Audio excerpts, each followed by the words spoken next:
Alright, what's going on guys? It's Lucas here with Lonesome Studios, and today I'm going to show you how to get a fat 808 bass sound in Logic Pro X. I'm going to go through a few different methods on how to do this and how to widen up your bass sounds and get them punching through the mix even harder.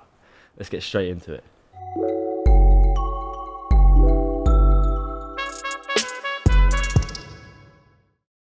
So the first method is just finding an 808, so you want to drag in your sample. The most important thing is to make sure that your sample is in tune.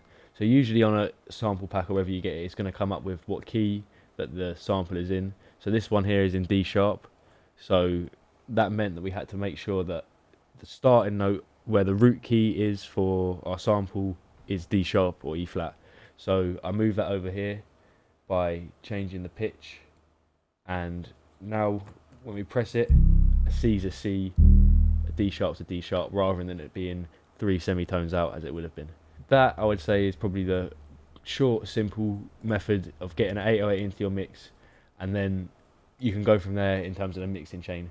But what I'm going to show you now is how to make your own 808s, because I feel like when you're doing that, it gives you a bit more creative choice when it comes to what 808s you want for what sounds. Of course, getting samples is also useful as well, but making your own, it's a whole other world. You have the complete freedom of the sonic spectrum.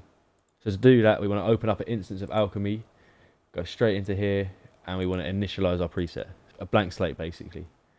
On our first oscillator, we want to open up a basic kind of sine wave, put that in, and you hear that.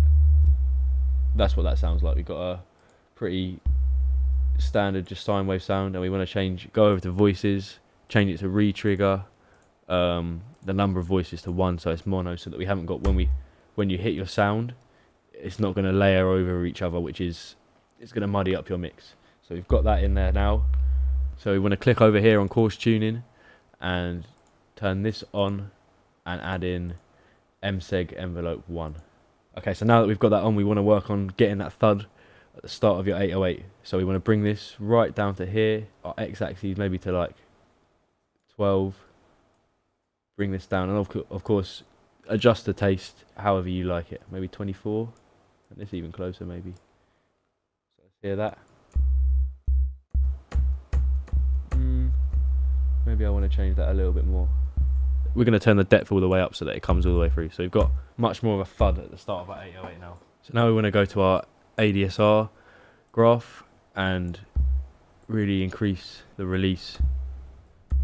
Again, depending on your mix, depends on what kind of release you want. I feel like for this kind of mix, that seems to work.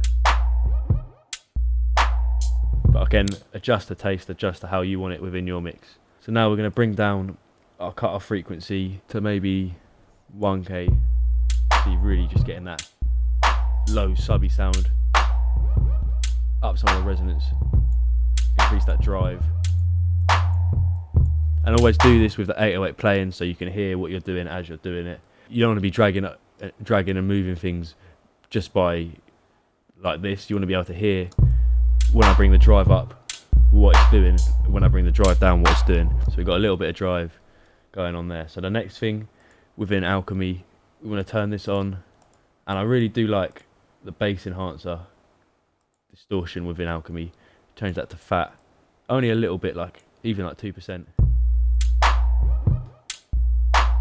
That I would say is your kind of, I would say like a starting point, a good place to start with your 808. You can then take this and maybe add another saw wave, add different other things into it to make it your own. But this is our fundamental kind of 808. You've got your sub, you've got that hit at the start that blends with the kick, which we're going to talk about more in a second. That's us done with Alchemy for now. We're going to go on to some mixing chain stuff now. First things first, some EQ. So what I've done here is I've cut kind of this rumbly area up to like 30k. Even you could go even a little bit higher. I like about 30, not 30k. Then you're keeping some of these lows still intact. And I've boosted from about 40 to 100. Maybe bring that up a little bit there, just to really boost those lows. And dipped at about 200 to 300. And the reason for this is if we go into our kick here in the drum kit, I've done basically the opposite thing here. So I've dipped at the 100 and boosted about 200 to 300, maybe a little bit higher as well. It's basically giving space for each low-end instrument to sit. So we're dipping over here at 100 so that the bass can then be boosted there and sit above the kick there in the real low end. But then at 200 you want the kick to be sitting above the bass, so it's punching and you're getting that hard hitting kick blended with a nice subby bass. And I've also, within our 808, added a little bit of high end to get that kind of, sometimes get a bit more crackle, or a bit of, if you had some distortion, a little bit at the high end can really make it cut through your mix. So next thing, we're going to add some compression, and I've gone like, you want to go a bit heavy with the compression so that it's really kicking through your mix, maybe like there. You could really push it if you wanted to. Alright, so that's our compression done. We're hitting at about -7, -8 gain reduction. And now our last thing on our mixing chain here is Decapitator. This is basically a saturation plugin by Soundtoys, one of the best ones. Always seem to use it. And you just want to go through here